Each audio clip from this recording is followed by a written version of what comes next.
मंच से स्वागत करते हैं। हमारे जिले के महामंत्री आदरणीय श्री गुलाब सिंह राठौर जी हैं, हम उनका स्वागत और अभिनंदन करते हैं। हमारे सोनिया व्यास, हमारे सभापुर से पार्षद श्रीमान और उनके उपाध्यक्ष है श्रीमान विजय सिंह जी है, उनका हम स्वागत करते हैं। हमारे जिले के कार्यालय प्रभारी और कार्यालय मंत्री अनंत गोपाल जी और जगत नारायण गुप्ता जी हैं, उनका भी स्वागत है। और अगर कोई जिला पदाधिकारी दाएं इधर है तो मैं उससे आग्रह करूंगा एक बार वो मंच पे आ जाएगा। आज इस पीसी में मैं सुबह दैनिक जागरण का राष्ट्रीय संस्करण पढ़ रहा था और जिस हिसाब से हम देखते हैं कि मीडिया जो रहती है वो यूनिफाइड होती है और मीडिया हमेशा डेमोक्रेसी का चौथा स्तंभ मानी गई है और लोकतंत्र में इसका बहुत बड़ा महत्व होता है। तो मैं आज का ही संस्करण लेके आया जो निष्पक्षता से मीडिया छापती है। तो मैं दो चार चीजें उसमें से बताता हूँ क्योंकि इसमें किसी का कोई लेना देना नहीं होता है। विश्व में भारत की प्रतिष्ठा बढ़ी है। भारत ने G20 का नेतृत्व किया। प्रधानमंत्री श्री नरेंद्र मोदी के नेतृत्व में G20 का एजेंडा भी जारी हुआ। रूस, यूक्रेन और इजराइल हमास युद्ध में भारतीय नीति की प्रशंसा हुई है। शिक्षा नीति में प्राचीन ज्ञान परंपरा को विशेष महत्व मिला है। 2023 में भारत को नया एवं भव्य संसद भवन भी प्राप्त हुआ है। जनसंख्या वृद्धि जब होती है तो उसमें कई सारी चीजें आ जाती है जिसमें कि हमारी जो मूलभूत सुविधाएं हैं वो कम होने लगती है। तो उसके लिए भी काफी विस्तार से छापा है जो मोदी जी ने योजनाएं लाई है। इसके बाद भारत की अर्थव्यवस्था विश्व में सर्वोच्च स्थान की ओर अग्रसर है। तकनीक हो या अंतरराष्ट्रीय संबंध हो, अंतरिक्ष हो या समुद्र की गहराइयां हो, हम हर जगह उपलब्धियां हासिल कर चुके हैं और करते जा रहे हैं। ये सब हमारी उपलब्धताएं नहीं है। प्रधानमंत्री ने सबका साथ और सबका विकास की बात कहकर सभी को साथ लेकर काम किया है और 2024 तक 2014 से जो सफर 2024 तक का रहा है उसमें बहुत सारे ऐसे मुद्दे थे जो कई वर्षों से पेंडिंग थे, जो कि हम अपने सामने उसको बनता हुआ और साक्षात्कार होता हुआ देख रहे हैं। ये सब मीडिया रिपोर्ट्स आज के अखबार में है जो अभी तक हम कर चुके हैं। इसी में अब हम प्रेस वार्ता को शुरू करते हैं। हमारे बीच में आज जिनका जन्मदिन भी है, सर्वप्रथम मैं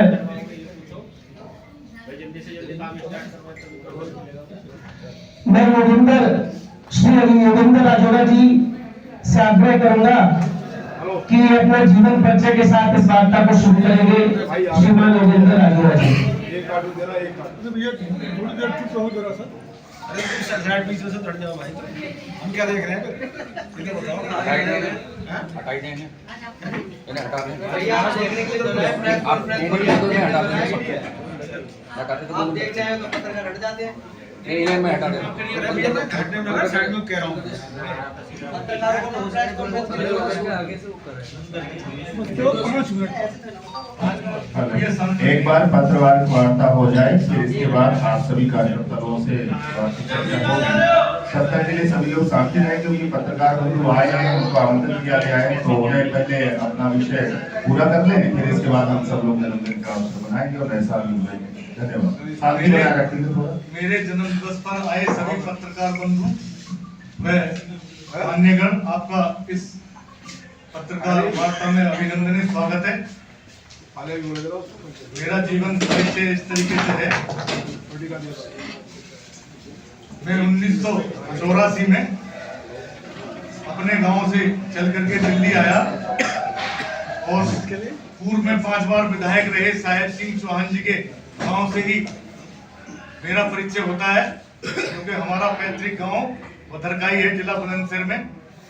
वहां से मेरे पिताजी की मासी जी ने उनको गोद ले लिया, हम पूजा चले गए, लेकिन इस परिवार से हमारा संबंध अटूट रहा है और रहता रहेगा।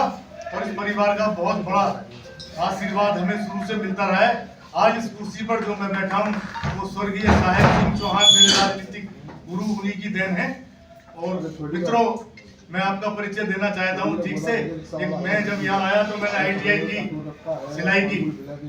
ITI करने के बाद मैं अपने यहाँ एक रामलीला का अध्यक्ष था और 42 साल से मैं उस रामलीला का चेयरमैन हूँ, जिसका नाम है बाल युवा मंच रामलीला कमेटी। मेरी तनख्वाह 3300 रुपए थी। मैं कमला नगर में कपड़े की दुकान पर अपने चाचा जी के यहाँ नौकरी करता था। तो मेरे पिताजी ने मुझसे कहा, भाई मुझे तो एक बैल खरीदना है और मुझे सैलरी दे दो। तो वो यहाँ पर आए दिल्ली। तो मैंने कहा, मैंने कि जी वो मैंने तो जो पैसा था वो सब रामलीला में दे दिया, अब तो मेरे पास कुछ है नहीं। तो उन्होंने कहा, अरे तुम जानते नहीं हो साहेब सिंह चौहान यहाँ से मेरे छोटे भाई विधायक हैं, आप तुरंत उनसे मिलिए। तो लमलेटा स्कूटर उस समय होता था, हमने 4-5 लमलेटा स्कूटर लिए और 4.5 बस्ते पर हम रहते थे। और यहाँ पर आगे चौहान साहब के साथ पास यमुना विहार आए, एक 800 कार होती थी 1 नंबर। मैं जैसे ही गली में आया तो वो वहां से निकल रहे थे, मैंने अपना लमलेटा उनकी कार के सामने रोक दिया। तो उन्होंने कहा, उतरे गाड़ी से और मुझसे पूछा, आपका परिचय? मैंने कि मैं श्री यशपाल सिंह पहलवान जी का लड़का हूँ, जिन्होंने आपकी लड़ाई सोनिया विहार में लड़ी थी। बोले, अरे भैया भी आए क्या? बहुत शुद्ध भाषा में उनसे मुझे कहा और मेरे आंसू आ गए। उन्होंने मुझे बहुत उठाया और मुझसे बोले, तुम इतने लेट मेरे से कैसे मिले? मैंने कहा, मेरी रामलीला कमेटी पे 33 तो तनख्वाह मुझे मिलती है, मैंने वहां दे दी और मैं उस रामलीला का प्रधान हूँ। बोले, मैं शाम को आऊंगा रामलीला में पैसे में दे